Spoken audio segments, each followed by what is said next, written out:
All right, here we go. Salute to Knicks Nation on this Tuesday afternoon. After a disappointing Game 3, Madison Square Garden in the first NBA Finals game in 27 years.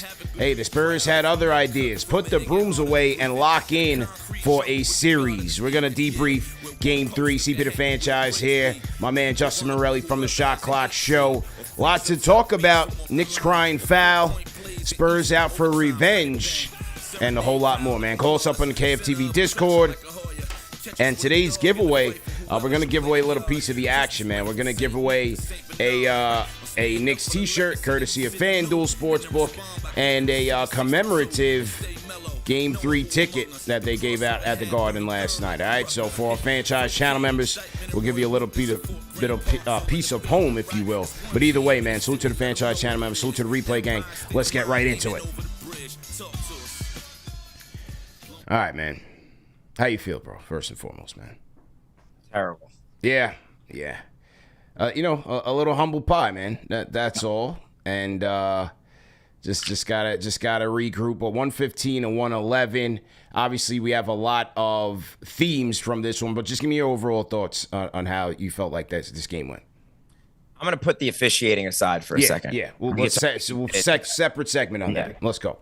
I honestly thought that was the first game in a while they didn't play with the desperation they had been playing with over this 13-game run. Yeah. You know, like the Spurs played with a physicality. Whether you think it was dirty or not, some of the plays, they played with a physicality. The Knicks did not meet it. They didn't play that game like they didn't play like that game like they had played the other games, like they had wanted that game more than the other team. They didn't play like that last night on either end of the floor, but especially defensively. I thought their defense was the worst it's been in a while. They let the Spurs pretty much get where, and really, case in point is Wemby. They hadn't let him get in the paint really at all in the first two games, which is really the key to slowing him down. The first, 5 possessions, he had 3 dunks. Yeah. You know what I'm saying? And that was just set the tone for the whole game. I thought the Knicks let the Spurs push them around, and they didn't meet force with force. And I think overall we're going to get into the players that didn't meet that, but I think part of it, too, is I hate to say this. I think the moment was too big for them last night. That's honestly what I thought. There was a lot going on with the game. Obviously, the hype around the game. They came out, look at the passes, throwing the ball out of bounds with not even ball pressure, just tossing the ball around like it's a hand grenade. There was more sloppy turnovers for a connected team that we haven't seen any of that over the 13 games. There was more things you saw last night that you had not seen recently. And lastly, they were due for a bad game.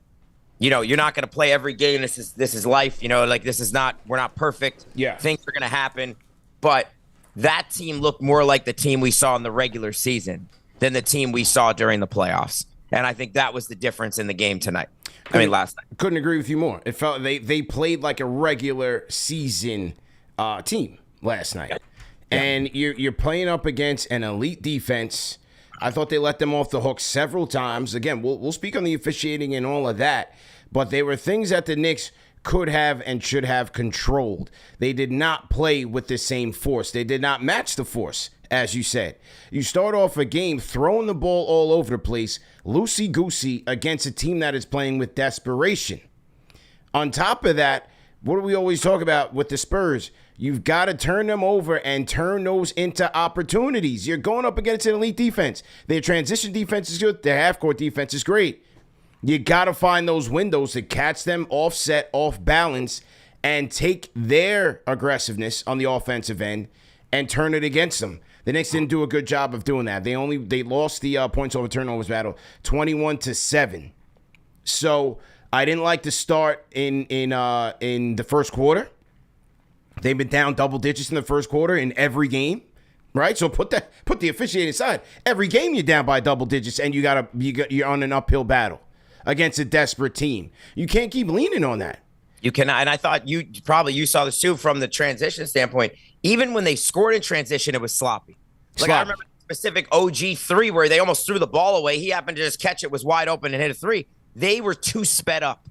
Yeah, they were playing they let all this craziness go on, and they were too playing. You know what I mean? Like they were out of body playing like that. I felt like. Yeah, I agree with you there. So, just sloppy. I did not like the pick and roll coverages on Wemby. Bad. I did not think they were tight enough on the picks. I thought they were dying on every pick. That freed up the Spurs guards. Stephon Castle, monster game. He was fantastic. Started the game well, ended it with a big three. Finished very strong, very physical on his attacks to the basket. Harper had his moments again. They still can't keep him out of the paint. Fox had some clutch moments. Their guards were fantastic last night and really getting downhill and playing off of Wemby, who set a good tone for them. And they got caught on a lot of cross matches, a lot of mismatches with Wemby on OG or, Spurs guards, like attacking the low man where we just had guards and wings out there. A couple minutes where there was no Towns, no Mitch, and you still got Wemby out there. So all in all, I didn't like the way that they attacked, especially on the defensive end. Offensively, you come into the second half with a 7-point lead, the ball stopped moving, and before you know it, San Antonio, they get a chip here, they get a three here, they get a layup here, and then they get the big Champagny, the landing foul with Brunson. Yeah. That was a big momentum builder for them. At 7 points, I think they tied. They released the 6 points at least within the first minute and a quarter of the third quarter. It was already an even game. Quickly. So, those are some of the things, man, I just did not like. On top of the fact that, hey, no cat, no rings. 11 points is not going to cut it. No.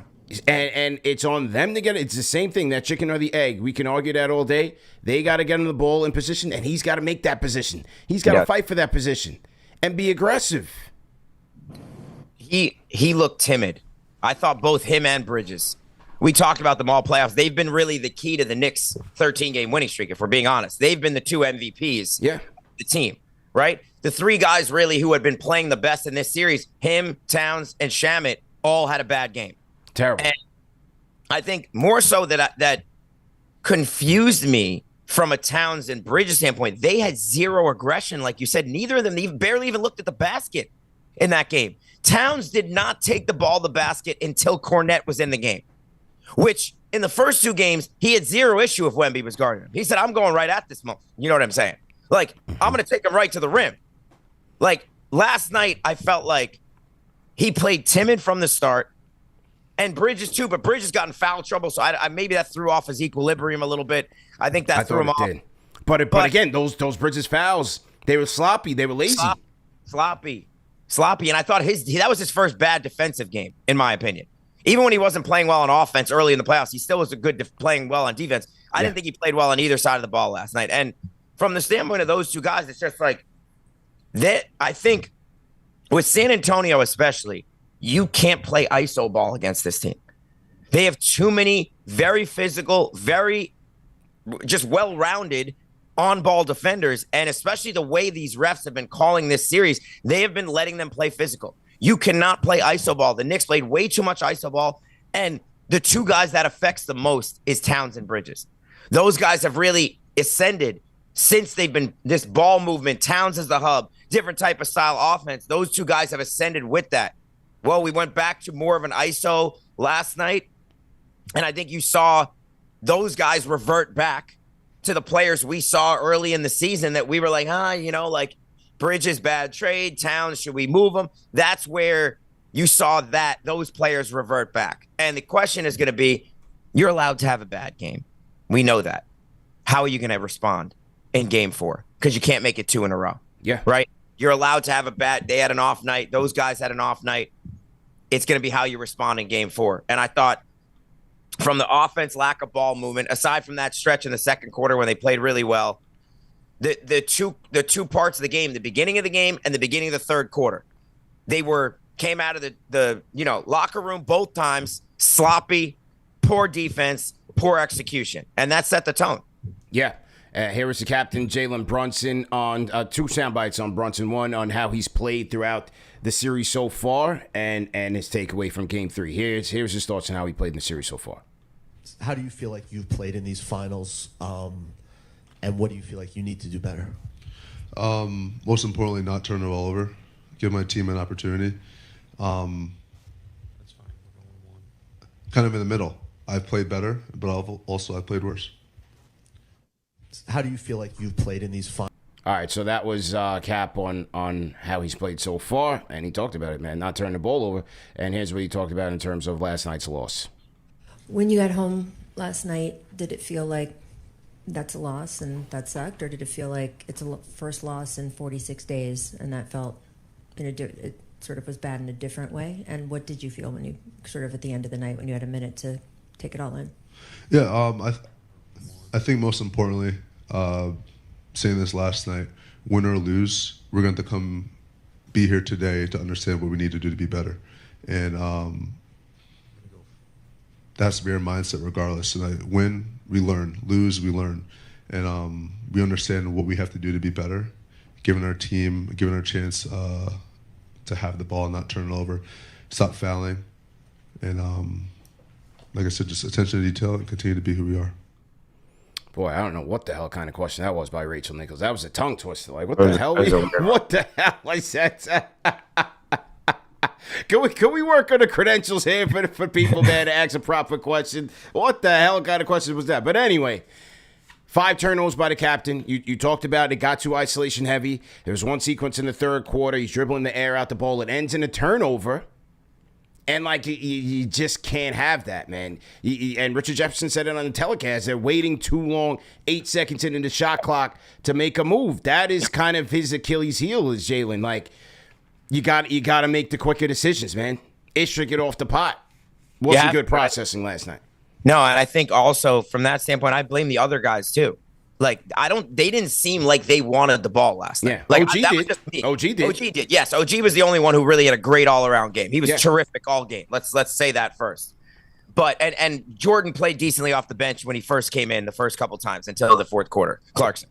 But I thought, yes, Brunson, we got too ISO heavy, but I don't just blame him for that because I didn't think the other guys were making decisive decisions when they had the ball. I didn't think the ball moving from the other players was good when Jalen gave it up. I didn't think the player movement was very good last night. There was just everything to me was off from the beginning, right? And there was a lot going on at the Garden last night. We know that. There was a lot surrounding that game. I don't know if that played a role, but that did not look like the Knicks team we had been watching for the 13 games previous. And look, they were still in the game with a chance to win at the end. So you want to take a silver lining from that, that's fine. But if I'm looking at game 4, right, you've seen the clips now with what the Spurs did to the Knicks, right? They pushed them around, whatever you want to say. You cannot let that team do that to you and just let it happen. You've got to come in game 4 with a physicality from the tip-off. I don't want to see the Spurs go up 10 again in the first quarter. Like you said, they got away with it the first 2 games. Because they came back, they played well, and the Spurs really didn't play particularly well in the second part of those games. The Knicks have to come out and from the beginning of the game, no getting down 10, set the physical standpoint, let Wemby know when he cuts across the middle, tag him, hit him with something. They didn't tag him, bro. Nothing. They let him get in there. He could have played in a tuxedo last night. And it would have been clean. He wouldn't have needed to dry clean it. He would have been fine. Like, you have got to play. If they're going to treat Brunson like this, which let's be honest, they're mauling him. And the refs aren't calling it. So you know what? Wemby is a string bean. When he gets in there, boom, I'm giving it to him every time. And if I have to bring Sohan in to do it, to commit 3 fouls, I'm doing it. Yeah. You cannot let a team, and I'm not saying play dirty. That's not what I'm saying. But you have to set a certain standard of physicality in that game 4 from the beginning and let the Spurs know you are not going to push us around. It's not going to happen. Once they do that, I think that'll change the tone. Yeah, and speaking of which, this was Stephon Castle's comments in regards to the defense, and this is him meeting with the media today. Here was just Stephon Castle. I thought this comment was interesting. Do you expect the Knicks to slag off a little bit more, make you shoot from outside? And if so, I guess how do you determine, okay, I got an open look here from 3, or like this is what they want me to do? Should I be doing what I want to do? I mean, regardless, I think just us being aggressive. Whether that's taking an open catch and shoot 3 or, taking up that space and still trying to touch paint. I don't think we've let the defense force us to do anything all year. I feel like they've given us stuff, and most of the time we take what they give us. But, I mean, for the most part, we kind of dictate, where we want to get on the court, and I think it's a skill that me and him both have, and it's very useful. So you're just gonna keep continuing to use it. Do you expect the I Knicks? said Von Castle, man. He said they dictate terms. They don't let the defense dictate terms. So I'm with you, man. Knicks they're going to have to set that tone tomorrow, especially on the defensive end, because San Antonio, they were way too confident last night. They were They were comfortable. down 9-0. 9-0. Quick. And they were just taking it right to us from the beginning, whether it was Castle, Harper, even Champagny got a couple layups inside. Like, Yeah. they were doing, and like Yeah. we talked about, listen, Wemby's a generational talent. He's got a chance to go down as one of the greatest players ever. At this point where he is, he cannot score in an ISO situation. He has 0 moves. Just force him out on the perimeter, make him use whatever bag work he finds, and he's not going to score. When you let him get in the paint and catch those lobs and catch the ball deep in the paint, he is unstoppable. You can't guard him down there. He's too big. He's too athletic. He does that, or he's going to make threes. If you force him to take the ball on the perimeter and try to get a bucket in an ISO situation, he has nothing. He hasn't scored the whole series like that. Yeah. The Knicks did that in games 1 and 2. They did none of it last night. Let's get to the next segment. A big topic of conversation was the officiating. A lot of fans were not happy with it, and one Mike Brown was especially not happy about it. Here was his comments with the media after the game. Let's listen to it and react to it. CP the franchise, Justin Morelli here. Knicks versus Spurs, NBA Finals, Game 3 debrief. Here's the coach of the New York Knicks. Here we go. First of all, I want to make sure I get something clear. Hang on, let me get the volume up. Sometimes Great I'm like, news, by the way. Looks like Zach Zarba for Game 4. yes, Just so- yep, okay, here we go. First of all, I want to make sure I get something clear. Coach Mitch Johnson and the Spurs, they won the game tonight. They came and took the game. But I will say this: I never thought I'd be in the NBA Finals and see a team get 24 free throw attempts in the second half to another team's 8. And I don't think I complain much about officials or the fairness when it comes to the free throw attempts. San Antonio is a great team. They're a great team. Okay? It's going to lower our odds big time if we play Game 4 and in the second half they get 24 free throw attempts to our 8. And maybe we were fouling. But they fouled too. Cat gets the ball off a loose ball rebound, and he shoots it, and he gets whacked across the arm, and they hit the ball, and it goes out of bounds on the baseline. There's no foul.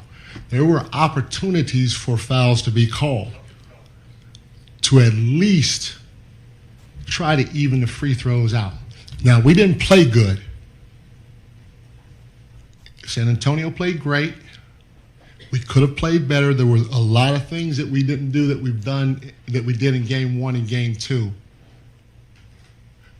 But to go 24 free throw attempts in a second half, that's 48 for the game if you think about it the way that they called that second half, compared to 8. All the shots we took, we got fouled 4 times, roughly, for 8 free throw attempts. Again, I don't complain much. I never thought I'd see that in an NBA Finals game. And I saw it tonight. That's tough to overcome when you're playing against a great team. Having said that, again, San Antonio won the game. I'm giving their head coach and their players a lot of credit. Wemby played great. Stephen Castle played great. I'd go down the line. Fox hit a big shot late. But as a team, if you take away the fouls and the free throws that should have, in my opinion, been a little bit more even. Again, maybe we fouled that many times, but they fouled too. And it's not shown at the end of the day on this box score. All right, man. A very demonstrative protest by Mike Brown. He reiterated several times, gave the Spurs credit. He said 2 things are true. They played great. They took it. but he's arguing for his team, man. Your thoughts? Yeah, I mean, I'm sure a lot of people have seen my video at this point. I thought the officiating was an abomination and really an embarrassment for the NBA. But I would say this too. You know, I saw a lot of people after Mike Brown made those comments get on Mike Brown for making those comments. Oh, he shouldn't be complaining about the refs. I didn't hear them say that when Carlisle, all he did the last year during the Pacers-Knicks series was complain about the refs, and no one said a word about that. So it's very convenient how when the Knicks complain about the refs, that's an issue. But if the Pacers complain about the refs last year, that's not a problem because it's Rick Carlisle. He can complain about the refs. The players should not complain about the refs. Let us do that. Let the coach do that. He's trying to get a better whistle in Game 4. I wanted to say that because I have no issue with what he said. I thought the officiating was as bad as it was in Game 2. Just the Knicks played a better game in Game 2, so they overcame it. Last night they didn't play well, and the officials were just as bad. It's hard to say it's not the reason they lost because that has such a big part in the game. You know, two things can be true. They didn't play a good game. The Spurs did play a good game, but also the officials impacted the game. The Knicks were in the bonus in the first 2 minutes of the fourth quarter. You know, you've seen all the clips. How many times Wemby got away with fouls or the closeout that Jalen had, they called a flagrant, which wasn't a flagrant in his landing space. And then Wemby did the same thing on the Hart three in the corner. If you've seen that one, no call on that. There was so much discrepancy between the officiating. It seemed, we know all this stuff about how the NBA wants long series and all this stuff. I'm not accusing anything in that scenario, but it was a very one-sided whistle. It was hard to get a rhythm in the game because of it. They let the Spurs play a certain way. I felt like when the Knicks did anything, they didn't. But at the same time, I don't think the Knicks came out with the same type of desperation like we said. So they didn't get those calls partially because of that. The desperate team always gets the calls. I didn't like the officiating either. I thought the ball-headed guy, I keep forgetting his name. I thought he was brutal. Mark Davis. Crowd was on him. I didn't like it. I thought the cheap shot from Wemby on Brunson was ridiculous. I thought that was protecting the superstar.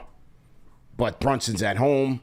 I thought that should have been reviewed. I thought that was a little bit ridiculous. Listen, guys are jockeying for position. I get all of that, but the Wemby reaction was uncalled for in terms of whatever Jalen Brunson was trying to do to deny him the ball. I thought that was out of control. Karl Anthony Towns never gets a good whistle. Ever gets a good whistle. But yet and still, like Mike Brown said it, control what you can control. There were a ton of things that the Knicks should have done better and could have done better to not put themselves at the mercy of officiating to win the game. Set the tone defensively. Play more physical. Get after it on the boards. Attack the basket yourself. The referees will reward the desperate team. And to me, the Knicks were not that. But it also plays into the fact that you're playing an elite Spurs defense that does not give up much in the restricted area. Especially when Wemby's out there, you're not going inside like, OG's going. OG's going. Yeah, he's going for it. He's going. But who else? Yeah. You know what I mean? Yeah. So to me, part of the issue, again, comes to the Knicks' lack of ball handling, lack of ball handlers, and guys that can really attack the basket. Josh will do it when Wemby's not out there. He'll do it in transition, right? But Deuce has that issue. You know, Clarkson, he hit his 2 threes, but then he's throwing the ball all over the place. So you may need minutes with more ball handlers. Do you put Alvarado and Brunson out there together? Do you put, more Clarkson and Brunson out there? I think that's part of the issue as well.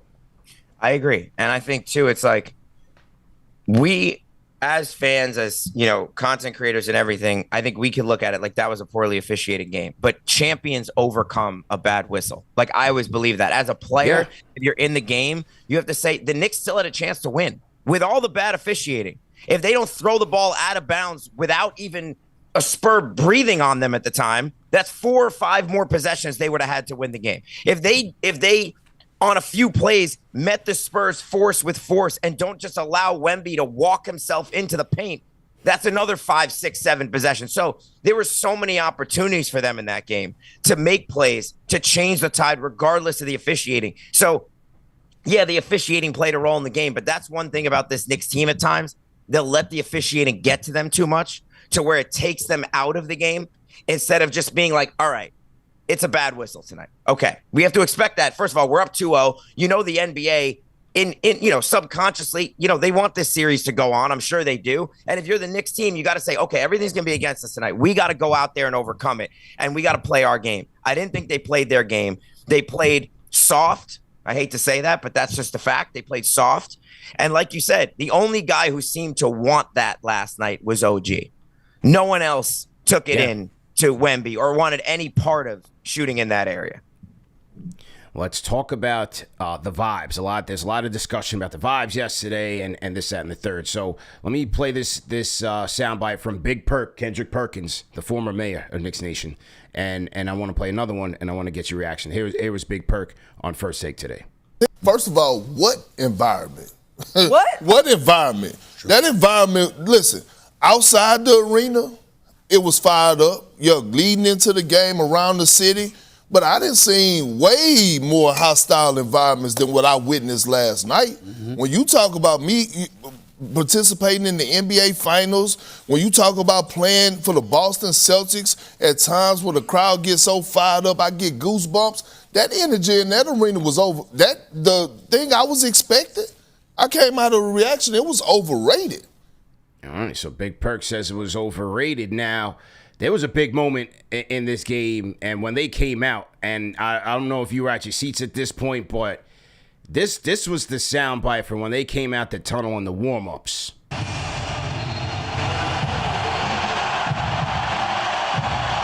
my God. Ain't no place I'd rather be. Wow. Oh, my goodness. Wow. Ante up.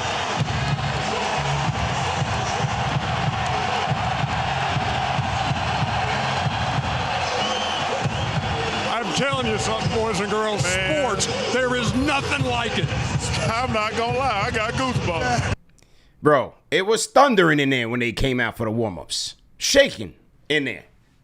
It was. I was in my seats at that point, and that was the most full the stadium was. It was still 30 minutes before game time. Everyone was in their seat, basically. Everyone was there. And it was going crazy. And look, I've seen other people say, oh, that was not a great environment during the game. The game wasn't good. Right. That's my thing. What do you expect? Oh, it's going to be great. The refs controlled the game from the tip. There was fouls all over the place. The Knicks never got into rhythm. And the second quarter, the place went crazy. Yeah. When the Knicks went on that run, the place went crazy as hell. Yeah.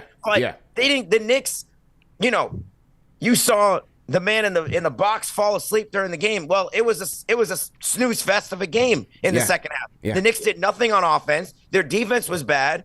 And from that standpoint, I don't know what kind of environment you want.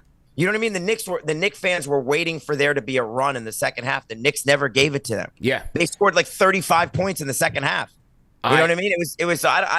I don't buy that. I wasn't buying it. I thought the energy in there was electric. As Charles said, at that moment, you felt the goosebumps. That was a hair-raising moment. I thought the cinematography and all of that, getting Jalen coming out, I thought it was amazing. You know what I'm saying? Like, you felt like, okay, the finals are about to start. Everybody was a little aggy with the entrance and all the hassle getting in. So, given that everybody was in there early, we were just anxious, like, let's get to the game. It's like you're waiting for the big fight to start.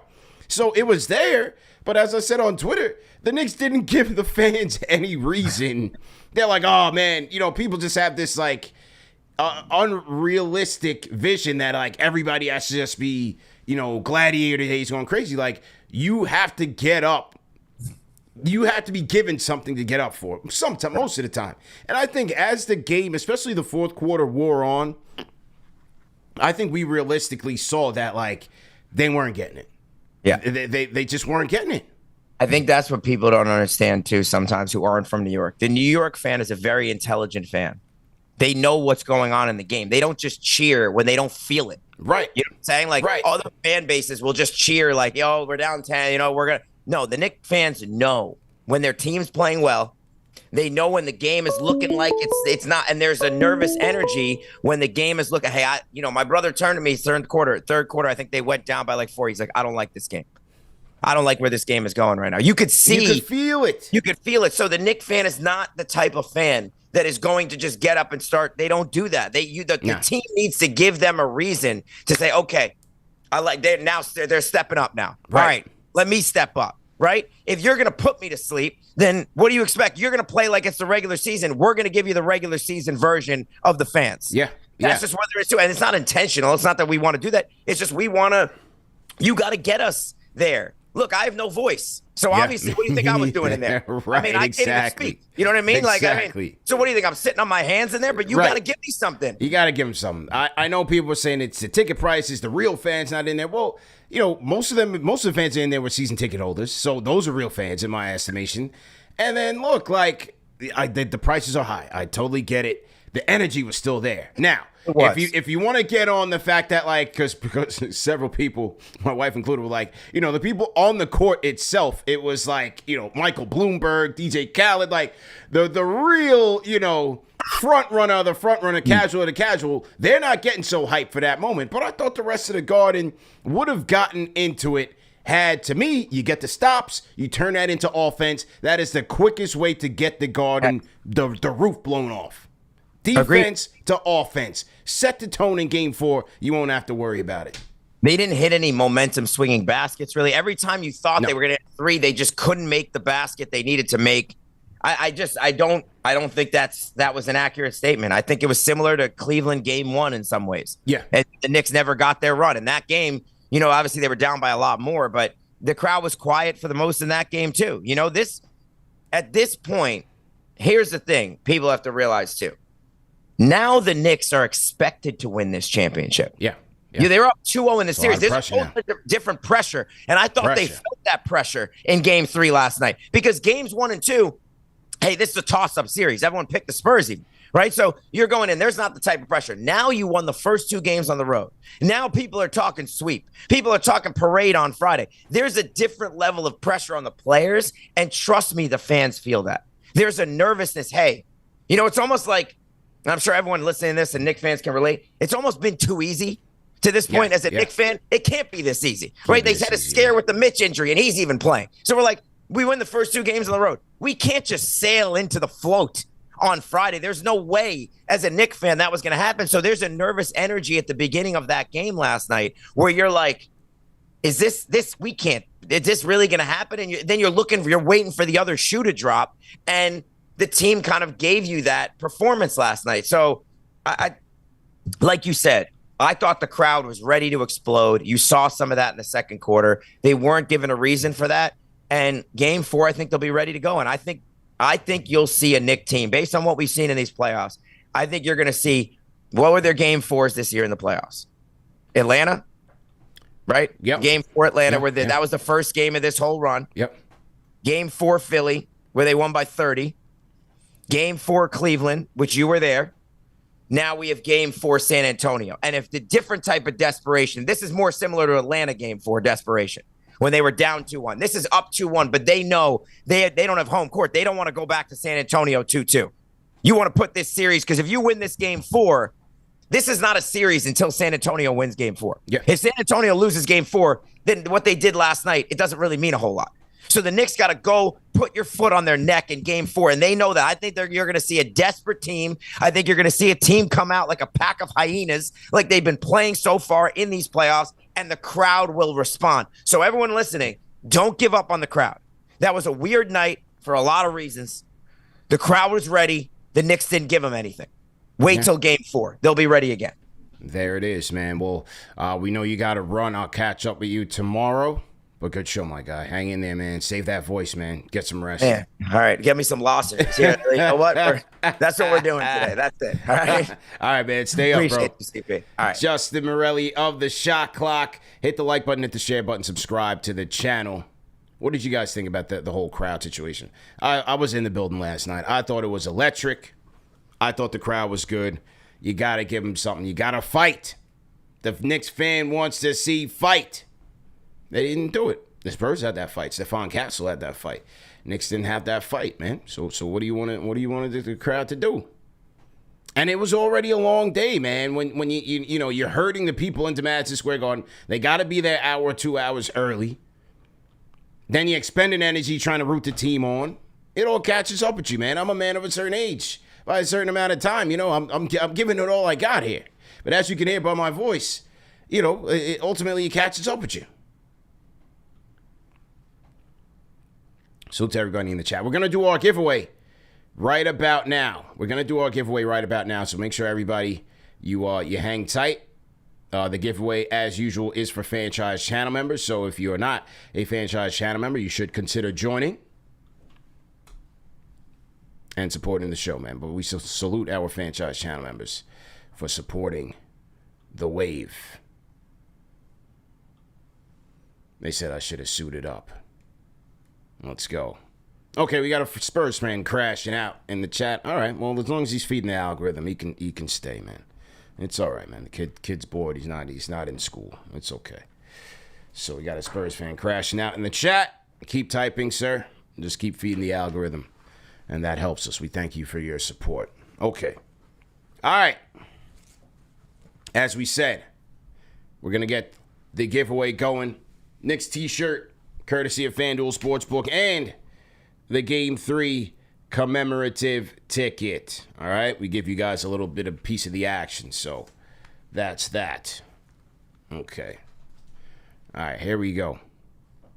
Let's get our music going,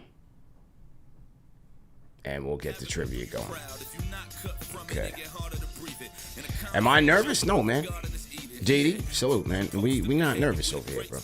There's nothing to be nervous about, man. It's a series. It's a series, So that's it. We're never nervous, man. But yeah, okay. All right, so let me filter the chat real quick. Let's go here. Spurs fan, you're gonna have to hang tight, man. We're filtering the chat to members only. You might need to log off, find some friends for a second. We'll be back, man. Okay. All right, so we're gonna set it to franchise channel members only right now. And like I said, you're gonna get the commemorative ticket and the t-shirt if you answer this question.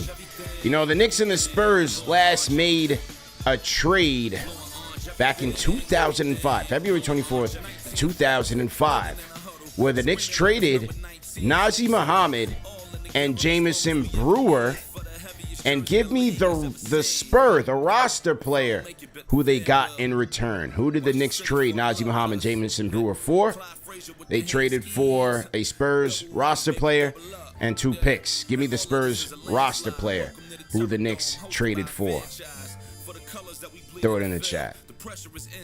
Is that a 3X? No, this is a, what size is this? XL.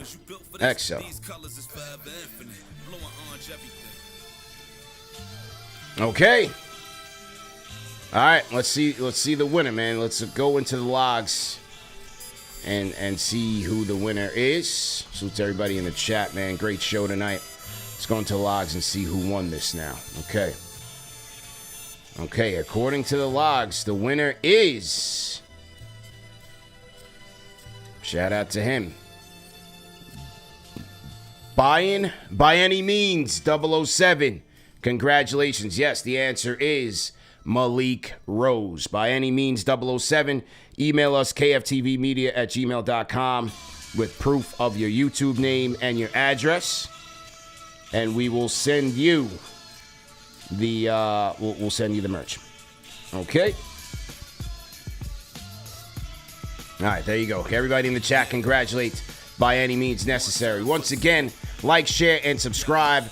We'll be back tomorrow, post-game live, play-by-play live, post-game live. Number 1 show for the fans, by the fans. Let us know your thoughts, man, on Game 3 as we wrap it up and look forward to Game 4. Great show, everybody. Remember that these shows are available in audio podcast format, and we'll see you guys on Wednesday. We out of here, man. Peace.